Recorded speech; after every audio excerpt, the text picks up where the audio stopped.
Hi everyone, welcome back to the channel and back to another urban calisthenics workout of my full body calisthenics routine. In today's session, I've got for you 5 exercises for which you'll be doing 45 seconds of work with 15 seconds of rest for a total of 3 rounds.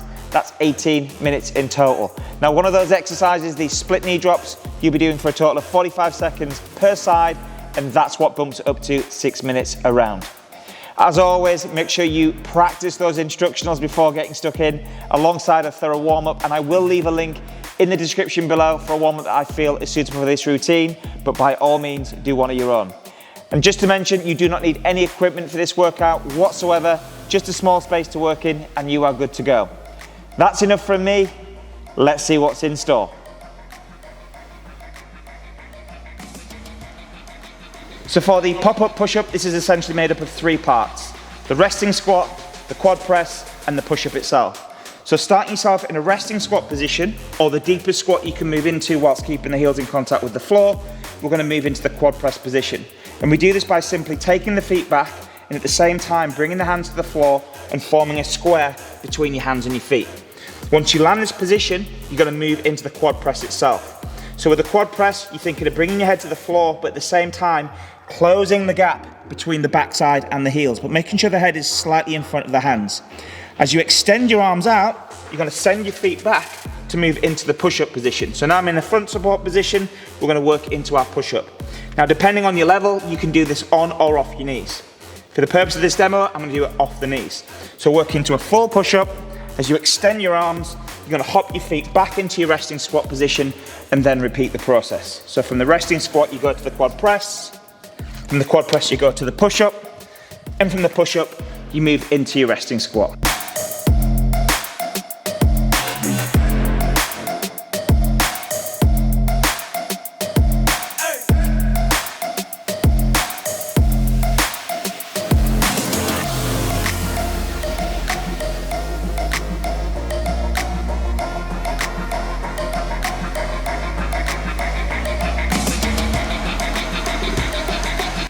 So for the base switch, you're going to start by forming a square between your hands and your feet, making sure that your shoulders are packed down, your shoulders stack your hands, and your knees also stacking your feet. From here, the intention is to rotate the body to move into a quad position. And we're going to do that by releasing one hand on one side and releasing one foot on the opposite side. From here, you're going to be bringing this leg underneath the body and bringing the hand to the floor at the same time as bringing the foot to the floor and moving into your quad position. And in your quad position, just make sure your shoulders and your hips are on the same path. From here, you're going to make your way back to your start position by releasing those same limbs, so right hand and left foot, and moving back into your start position. Then you do the same on the opposite side. So opposite hand and foot, leg moves underneath the body, and you move into your quad position. Release the same limbs to go back to the start position. And also think about when you place the hand and the foot in the quad position, they both come into contact at pretty much the same time. So watch, same time connection here, same time here, same time connection here, same time here.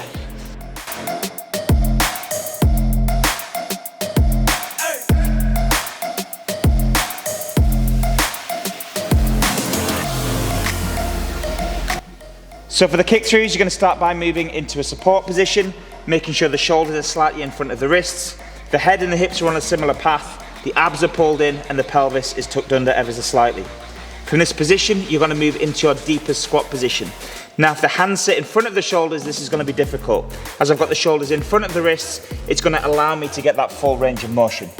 From here, I'm going to drive off the legs, and as I do that, bringing the head forwards, I'm going to bring one foot to the outside of one hand, releasing that hand as the foot comes down.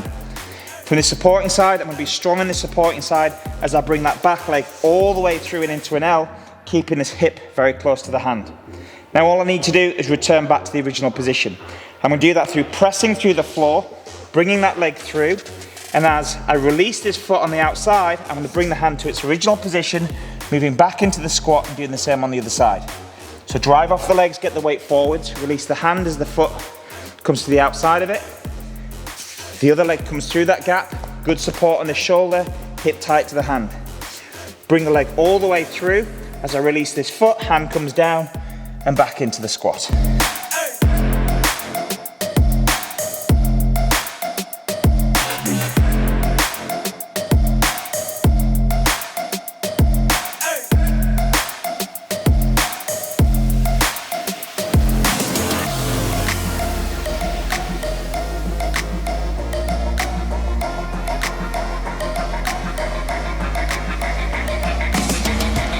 So for our alternating tuck to L's, you're going to start by moving into an L position, placing one hand either side of the hips.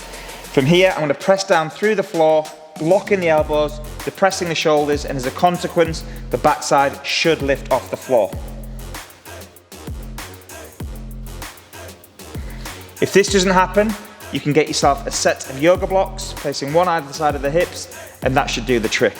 So once you're in that elevated position with the backside, what you're going to do is start moving the feet in and out of the body. And we're simply going to move one in, move a second one in, move one out, move a second one out, and then repeat the process starting on the other side. As you'll see, as I move the legs in and out, the backside does not come into contact with the floor. So you're really having to work the shoulders, the back muscles, and the arms to keep the backside from touching the floor.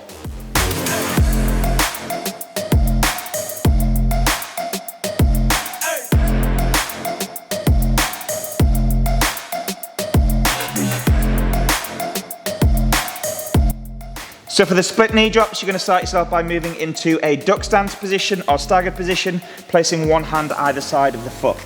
From here, the intention is to shift some weight forwards, pressing down through the floor, gripping the floor, keeping the arms as straight as possible, and then sending the hips as high as you possibly can until the legs go straight.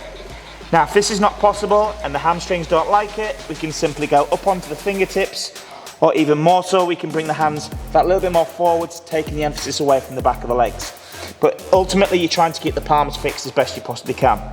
Once you've reached that top position, you move back down into your duck stance position, placing your backside on your heel, and then repeat.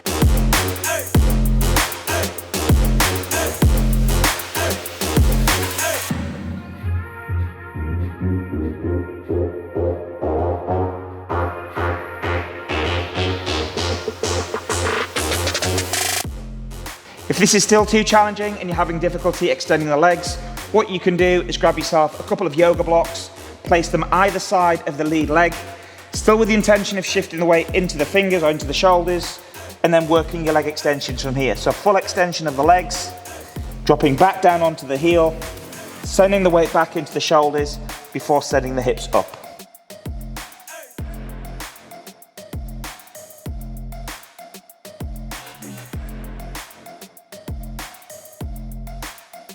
Now, just before we kick things off with the workout, I just want to let you know that if you want to gain access to the full Urban Calisthenics library, then head over to urbancalisthenics.com, where you can access over 100 calisthenics workouts with a new workout added every single week for just $4.99 a month. You can also take advantage of a 7-day free trial with no commitments and no payments up front.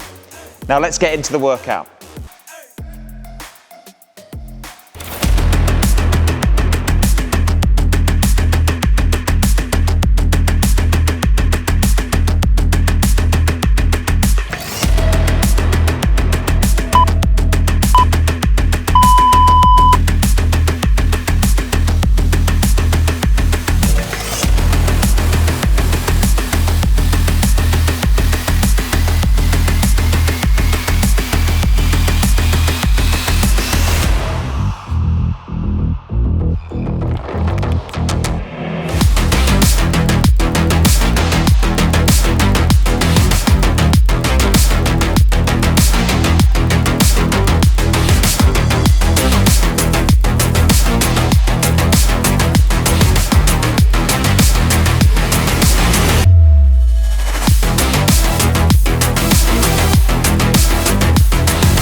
Thanks so much for taking part in this urban calisthenics workout. I hope you had a great time challenging yourself and breaking a sweat. If you did find this workout useful and beneficial, please give me a like and most importantly, subscribe to the channel. If you do want to gain access to the full Urban Calisthenics library, please visit urbancalisthenics.com where you can gain access to over 100 workouts with a new workout added every single week for just $4.99 a month. Keep up the great work, stay motivated, and I'll see you on the next workout.